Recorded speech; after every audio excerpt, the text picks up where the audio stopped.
It has been found कि उसको mother को कभी कभी, क्योंकि हम इतने ज्यादा उसको सब डिलीवर करने के लिए जो हम मेडिसिन देते हैं उसके चलते कई बारी मदर को प्री टर्म बर्थ के जो पेशेंट्स होते हैं उनमें देखा गया कि पोस्टमार्टम हैमरेज वगैरह के भी चांसेस होते हैं मदर को।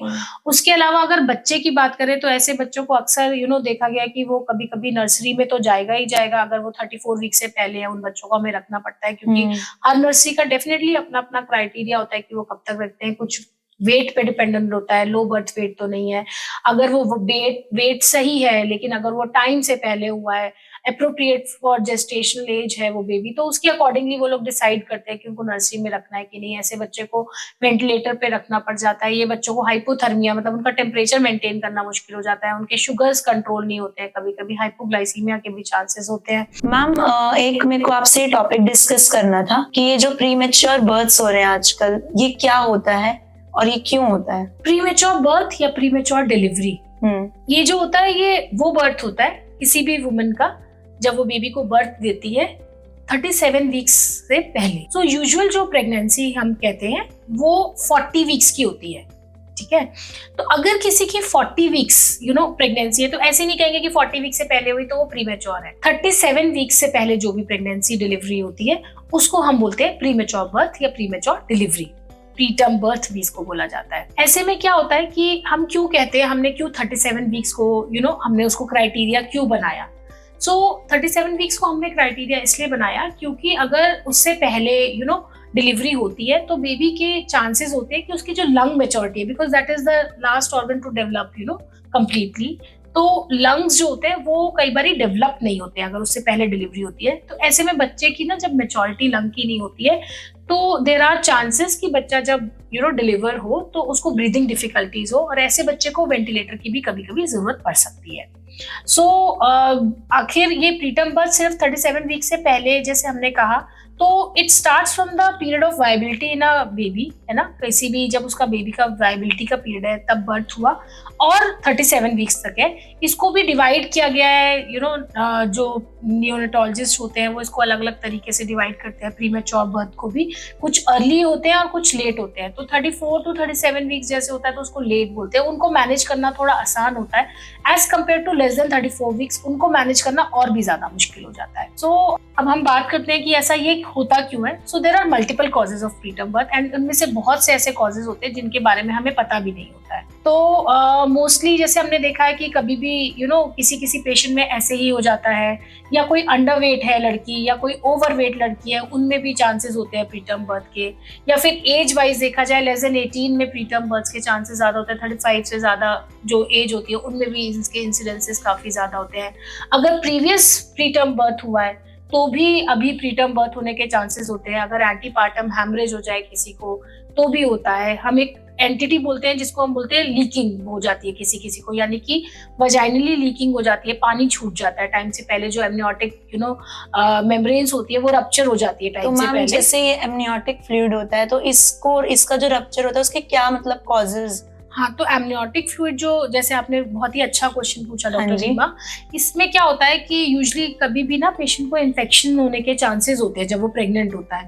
तो वो प्रेगनेंसी में अगर किसी को भी इन्फेक्शन होता है तो ऐसे में प्रीमेच्योरली ये एमनियोटिक जो मेम्ब्रेन्स होती है वो रप्चर होने के चांसेस होती है। अगेन कभी कभी जैसे ट्विन प्रेगनेंसीज होती है ना, किसी के जुड़वा बच्चे हैं या ट्रिपलेट्स हैं, उनके अंदर भी हमने पाया है कि जो एमनियोटिक फ्लूइड होता है ये जल्दी लीक होने के चांसेस होते हैं बिकॉज ऑफ द प्रेशर जो होता है, ये एमनियोटिक मेम्ब्रेन्स ब्रेक कर जाती है।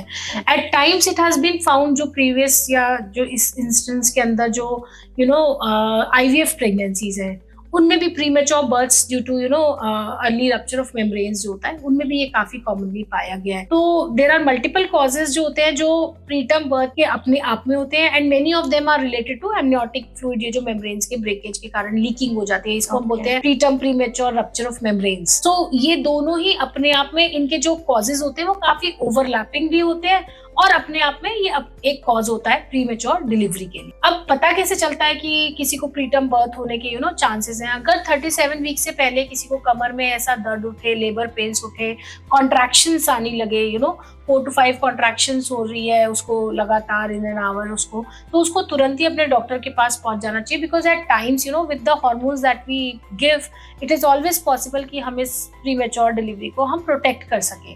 तो इसलिए जब भी अगर दर्द कमर से उठकर जांघों तक जा रहा है, पेट टाइट हो रहा है, तो तुरंत डॉक्टर को हमें बता देना चाहिए उसके बारे में, ताकि वो हमें हेल्प कर सके। मैम उसके अलावा एक और चीज है कि अगर हम इन्फेक्शंस देखें या कुछ भी पेशेंट के अंदर या कोई भी आइडेंटिफाई कर लेते हैं कॉजेस, तो उसको भी हमें तुरंत ही ट्रीट करने की कोशिश करनी चाहिए। तो मैम एक चीज और थी, जैसे ट्विन प्रेगनेंसीज आपने कॉज बताया, तो क्या ये पॉसिबल है कि हर बार हर किसी को ऐसा हो सकता है ट्विन प्रेगनेंसी? यूजुअली जब मेरे पास ट्विन प्रेगनेंसीज के केसेस आते हैं तो आई ट्राई कि उनका प्रीटर्म बर्थ, क्योंकि मुझे पता है कि वो एट हाई रिस्क है कि उसको हो, तो मैं पहले से ही उसको प्रोजेस्टेरॉन सपोर्ट अच्छे से दूंगी। उसको बोलूंगी तुम अननेसेसरी बाहर ट्रैवल ना करो, ताकि तुम कहीं बाहर का इन्फेक्शन ना कैच कर लो या फिजिकल ट्रॉमा ना हो जाए।